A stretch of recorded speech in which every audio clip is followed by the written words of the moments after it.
Hi everyone, I thought I'd do some world building tonight before bed. And I was looking at this map that I had on Worldographer and Hexographer.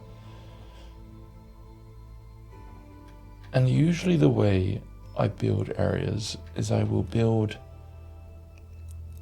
a local area and maybe a regional area, or what you might call a middle ground between the two, a provincial area, for a location where players in my tabletop game will be playing. Now, it happens that the area that I plan to have my players play in already has been built, which is this area over here, just under the Drake Peaks. Settled around Old Port and Holmfirth, and this area here, which is shielded, guarded by gates, a marshland, a depression, Hope's Parting, you see it as well, where the slavers, the drow, raid into heartlands and take captives with them. But I thought today, I was looking over it, and I wasn't sure why I would build. So I decided to bring up some of the maps I had drawn of this area for inspiration. Let me show you one of them. So, this is the map of Akai. Akai is the lake. I was just showing you the area over here. Akai is this great inland lake. I say it's inland, but I mean it might be a sea, a mare of some kind. I still haven't fully decided if I want it to be saltwater or how do you say, brackish. Like my idea was that out here it would be sea already, and this would be inflows of a lot of water, and it would be brackish. So some parts of it would be saltier, and some less so. Actually, I don't, I don't actually dislike that idea. I'm going to keep it in a flow state. Some areas are salty, some are not, depending on the uses for each game. But I thought I'd take inspiration from this and build some areas around here where I've already named some of the locations, but I haven't detailed them. So I've done this area around here. I can show you.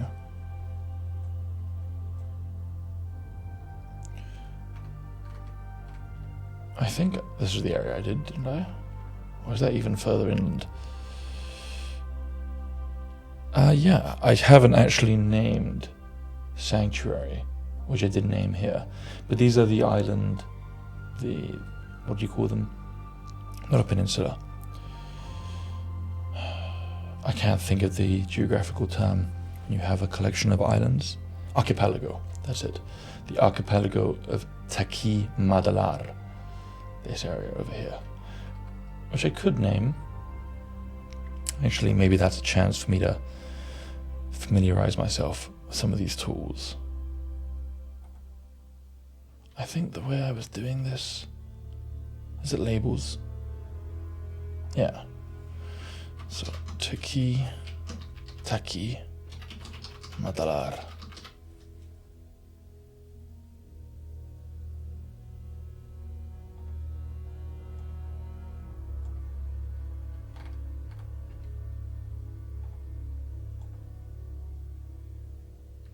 Oh, great, there it is, okay. I actually need to check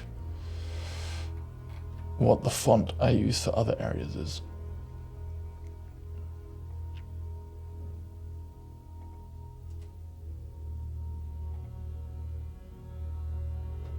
So there I didn't use labels. I think I actually used a little shape, which I twisted. Yeah, there it is. So, what I'm going to do now, I don't remember how I did this last time. Do I copy paste? Let's try that. Only available in the pro option. Okay, guess I'm not doing that. You know what? I'll figure that out between takes. Let's just go to what I wanted to say, which is I want to maybe build this area here. The Bruma.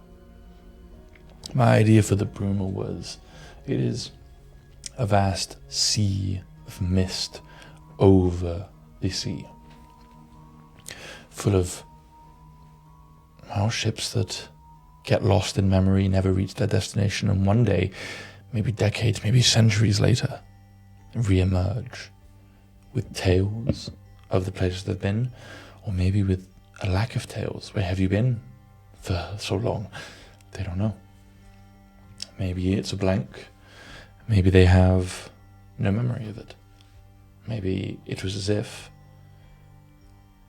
they entered and emerged and no time had passed, except for everyone else. So this is an area that I'm intrigued by. What I'm going to do... What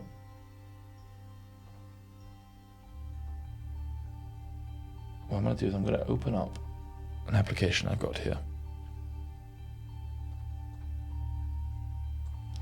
and copy the map into it. And this is like a reference application. So I can keep this as an overlay and populate this area. Notice I named this little archipelago over here Daggerfall. Seemed appropriate just because of the shape, and I thought it'd be nice to reference some other fantasy worlds. So, maybe that name will stay, maybe it won't.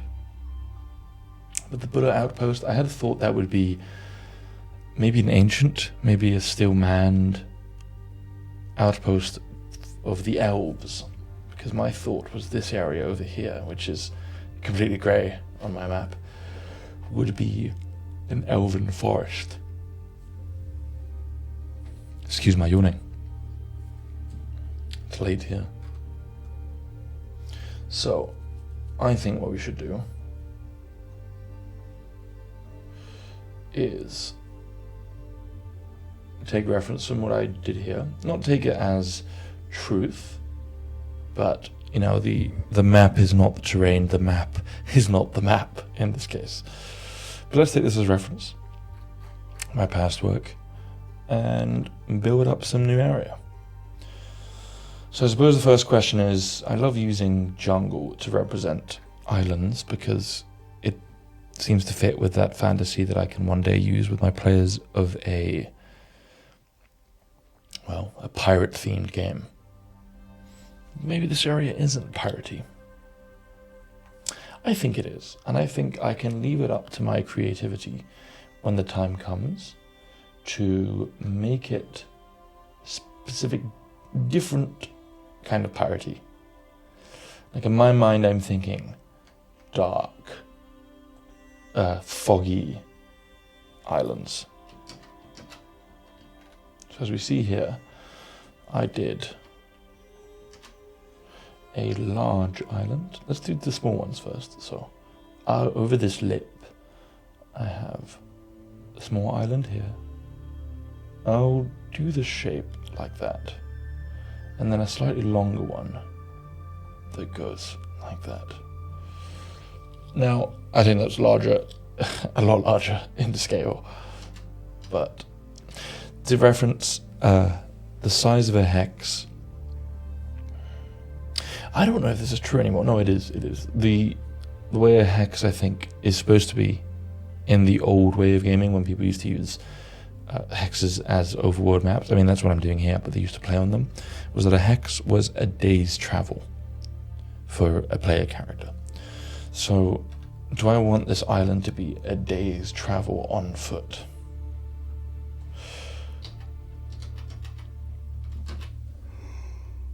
Maybe I don't. Maybe what I want... It's hard because is that a day's travel? Yeah, this is a rough estimate. So I think I will do this and make this one longer. Yeah, I think I'd be happy with that. For the sake of players, I think this is a more satisfying shape. I think that fits a fantasy a lot more. You have a bay and then outer islands, even though that implies these are really far away from each other. I'm going to keep it.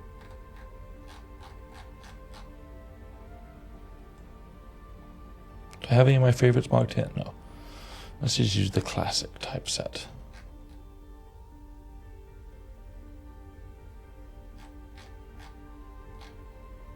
I like to change the colors of these like I did with some of these up here, but I can do that later. Can I? Oh well, in any case, we've got those islands there. Let's do some smaller ones now.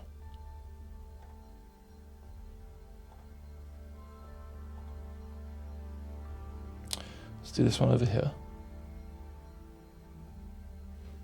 Is that 3 days sailing away? Maybe the rules for sailing are different. Actually, maybe there's something worth checking. I won't check it now. That feels more natural, though.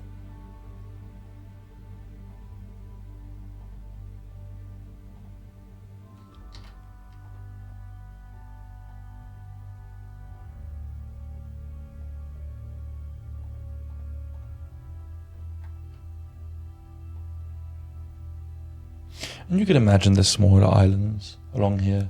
This is a very large-scale depiction of the world, so necessarily detail is going to be lost. But that's good. A map should inspire. It should... I'm talking to myself here. In a sense, I'm making this... in a very real sense, I'm making this map for myself. So the point of this should be, I look at this and I get inspired. Oh, I mean, I'll bring it up again, but unless I closed it.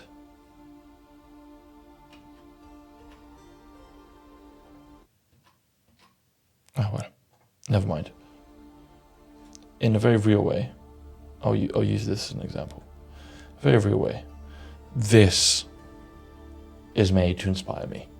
I made this in a moment of thought and motivation and inspiration.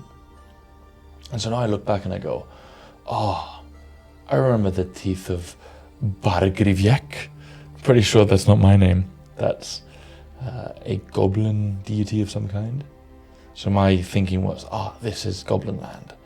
And the Whispering Shores, I don't know what that means, but I think that's awesome. That inspires me. Bulla Outpost, as I said, that's an elven outpost of some kind. Uncharted Waters, there's all the world there of things. There's islands, there's civilizations maybe. Is that even the real scale? Who knows? I don't, and I'm the one who made it. Point being, this is all in the service of inspiration. So, the fact that it's not a perfect map, in fact, I think there's a Borges, who's an Argentinian author, a Borges short fiction about a civilization that tries to make a one-to-one map, a one-to-one scale map of the world.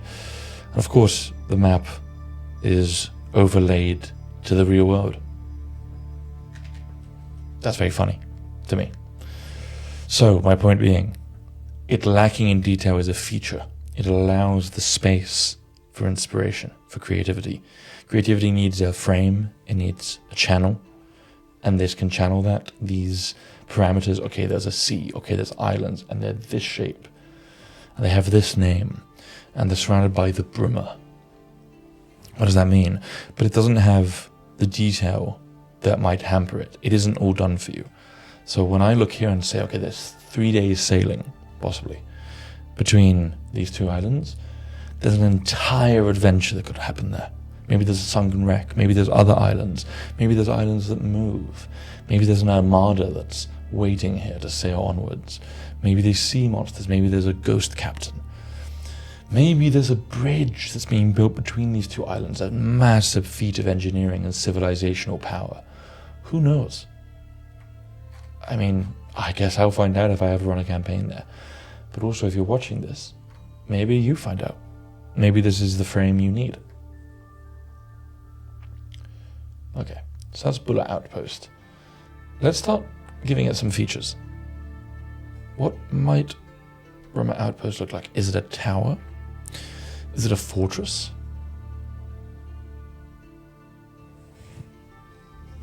I like to think the Bulla Outpost is not just one building.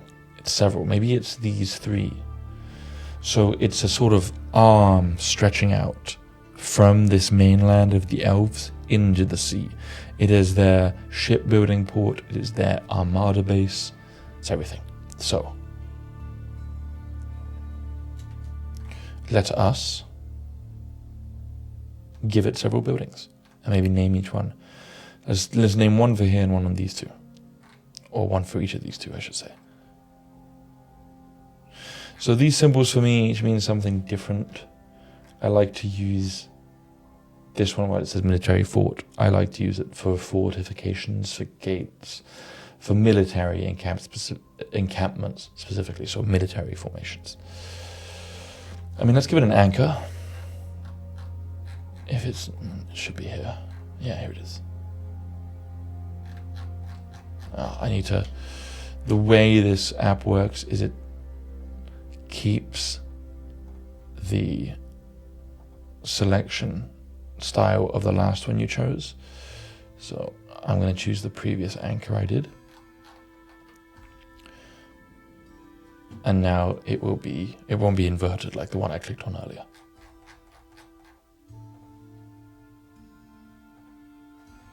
It's got the name of the other one. So Bulla Outpost is the generic name. Is there a name for the port specifically? I don't think so. Let's just say Bulla Outpost. And we'll keep it with the anchor because that implies it is a place for ships. And it is. Bulla Outpost. Or is it Bulla's? Or is it just called Bulla? Or is that a bad name? I'm saying it a lot now. Bulla. Bulla. It seems to kind of stick in my mouth a bit. Maybe it's a different name that keeps some of that. Bullandir. It's a bit elvish, isn't it? A bit Tolkien-esque. How about...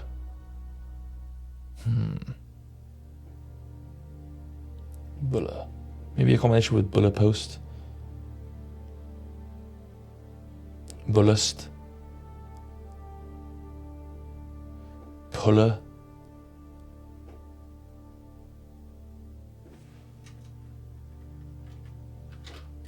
What about Outpost of Bulla instead of Bulla Outpost?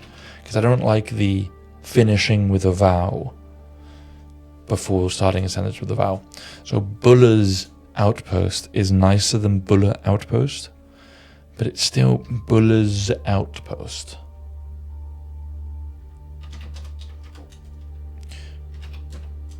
I'll call it, you know what? I'll call it Bulla's Hand, or the Hand of Bulla. I'll call it Hand of Bulla. Because I like the metaphor of it being something that they reached out with. Let's make it a bit larger.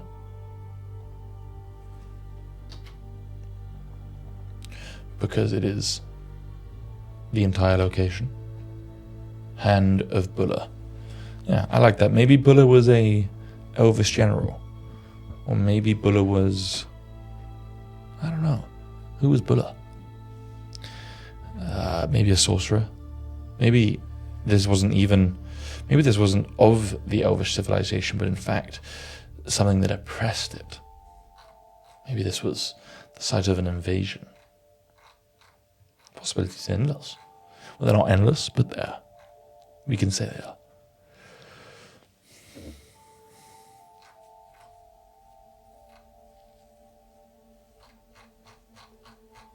Oh, you know what? I'm inspired now with Bulla, and I've just seen the shipwreck icon. So what we're going to do is I'm going to move my webcam up here so you can see some of the icons I'm playing with. But I've just seen the shipwreck one. And I like the idea of Bulla being a person maybe that was foiled or that was struck down. So Bulla's End.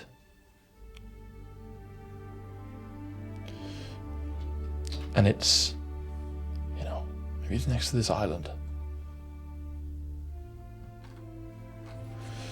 And there's something terrible on that island now. Maybe it's cursed. Or do you think that Bulla met her end, as they reached the shore somehow, or as they were leaving the shore?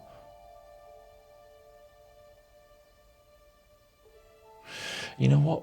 I'm going to leave it here, because I like the idea of Bulla coming back, maybe as a ghost captain.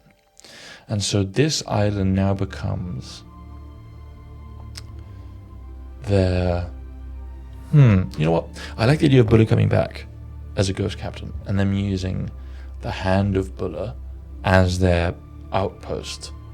So whatever it was. So maybe during life it was the hand of Bulla, and now it is the dead hand of Bulla. Or the hand of dead Bulla. I like it. So I'm going to leave... I think the shipwreck happened... I think that's right. I think the shipwreck happened here. And so this is now a location that the players can go to find clues. And I like that. And I'm going to say... there's a tower. Why was Bulla in that island? Great question. I think that was the tower. What is the tower of? That's also a good question.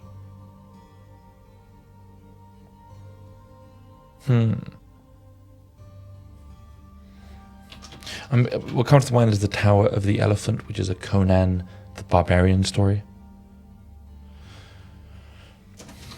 Tower of the... You know what?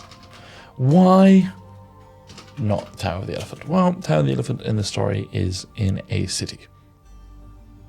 So I like the idea of there being just a mysterious tower. There's another comic from Conan that I remember reading where there is a tower. You know, Tower of the Bat. I think there was a giant bat in that story. So, it's Tower of the Bat.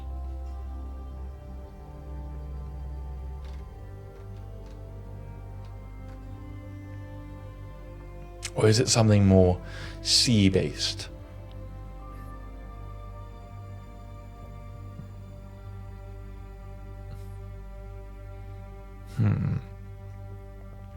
Tower of the...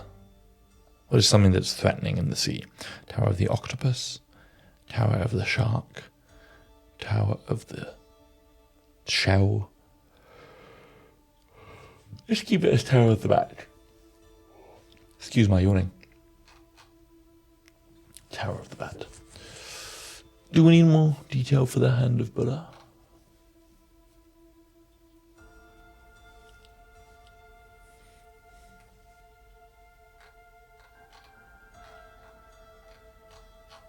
I'm going to say one of these had a shrine. Shrine to who? That's a really good question. Here, I'm actually going to need to cheat. So open a new window and look up.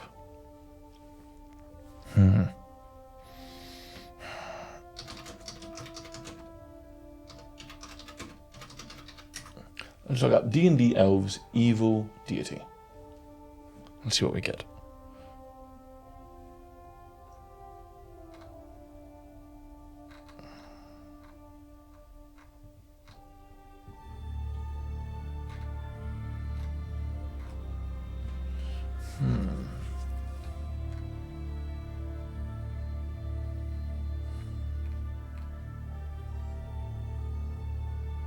Actually, that's perfect for me. Let's do Shrine of Talos, God of Storms. Good idea. Also, it would be perfectly reasonable to just leave this blank, just put the shrine, and then in the campaign where I would use this, fill it in. Like it's blank space. But Talos, I think, is great. Talos is something that I imagine sailors and pirates would pray to, sometimes sometimes in the hopes that they would cause havoc, that he would they would cause havoc for someone else, but sometimes simply, don't hit me with the storm. I think that's a fascinating ritual to think of. Who and what and why would they pray to Talos? Talos. Good name as well. So there's a shrine there.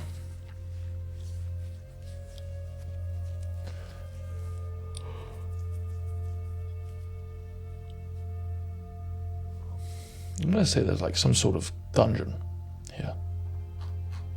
I'm going to represent that with this like menhir symbol, this rock formation.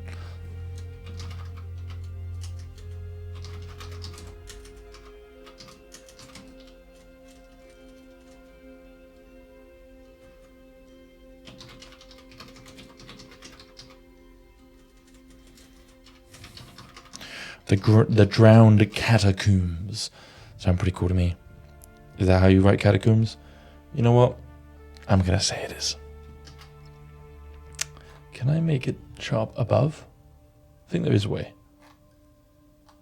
Yeah, I can do 12 o'clock. There you go. That way they don't overlap. And finally,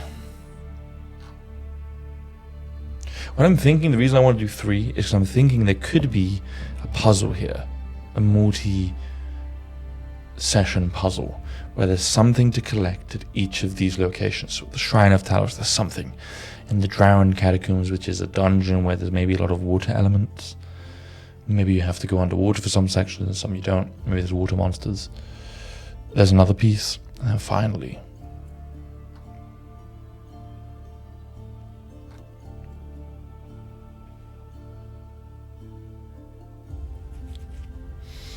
there's the castle. There's the fortress. I was thinking of hand. What about the hand motif?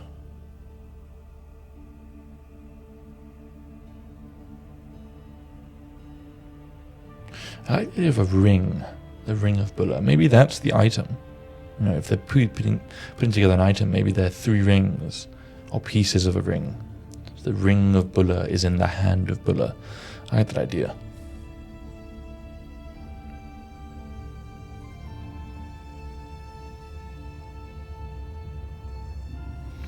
Maybe it's the first something. Like maybe Bulla was maniacal and ambitious, and this was the first fortress of the world.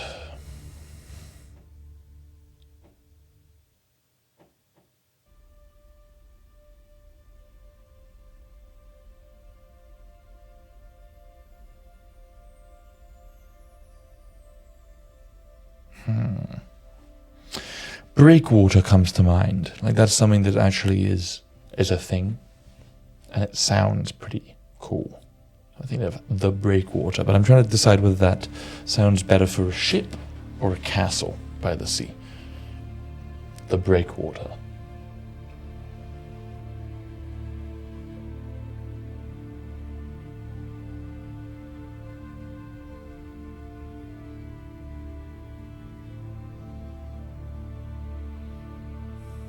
How about we give it a name that sounds suitably exotic, suitably different for an elf, and then we give it a subtitle. So it would be something like Hand of Bulla,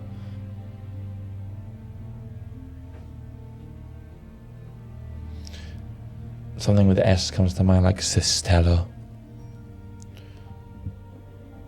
Celestia, Drowned Catacombs, Shrine of Talos.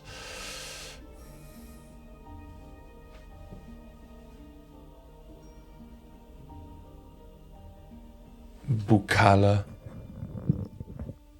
Yeah. Bulla. And now we could give that a subtitle.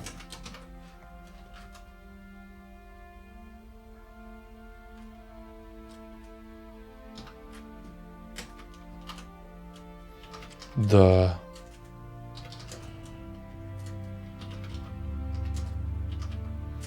last house. The broken oath. I like the broken oath. That's like, that implies a lot. I don't know what it implies.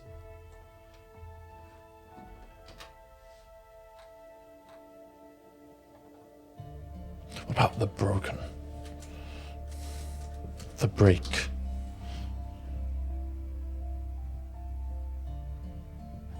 I want it to be a real sinister place. Real build up to like a climax.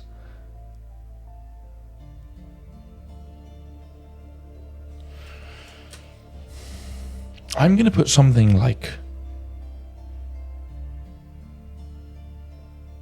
the hold of the broken.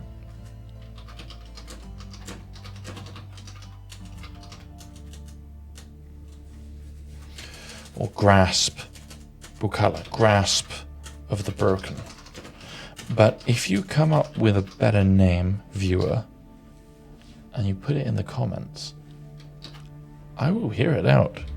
And if you can think of more that I can put here, I will listen. Now, I think that's a pretty good brainstorm for a session. Like even there's already an adventure. If only maybe we do this next time. You can detail the shoreline a bit more, add a few towns here, understand where would the players start. Maybe they start, maybe they start over here and they travel over there, or they start over here and they travel down, or over here and they travel north. There's all these options. But what we've done here is essentially prepare an adventure. There is an antagonist, Bulla. Or maybe Bulla was a good guy, but I doubt it. So Bulla was once a sea-ravaging warlord, dread captain of the Bruma, the misty ocean. And he found his end, or their end, at the Tower of the Bat. Something was too powerful for Bulla. And yet, he's back, they're back. They have retaken Bulla, grasp of the broken, and re-divided the three pieces of the ring of Bulla. The amulet, the grasped ring, if you will, or the broken ring. There you are. The broken ring is divided in these three places. Or maybe Bulla doesn't remember that the ring has been divided. Maybe Bulla died, the ring was taken from him, and divided in these three places. And the guardians who were there are long gone. The guardians that were sworn to protect it were either defeated, maybe Bulla came back and defeated them. Maybe they died for a different reason. Maybe they're still there, but like in Indiana Jones and the Last Crusade, they're decayed and tired. But I can already see that adventurers might want to journey to the Tower of the Bat to discover what was strong enough to defeat Bulla. What could he not overcome then? Maybe it's enough to overcome him now. I'm already excited for that to be a thing. So, hopefully that was interesting to you. I will hear your suggestions if you've got any. But thank you for watching. Thank you for listening. Take care, and I'll see you soon.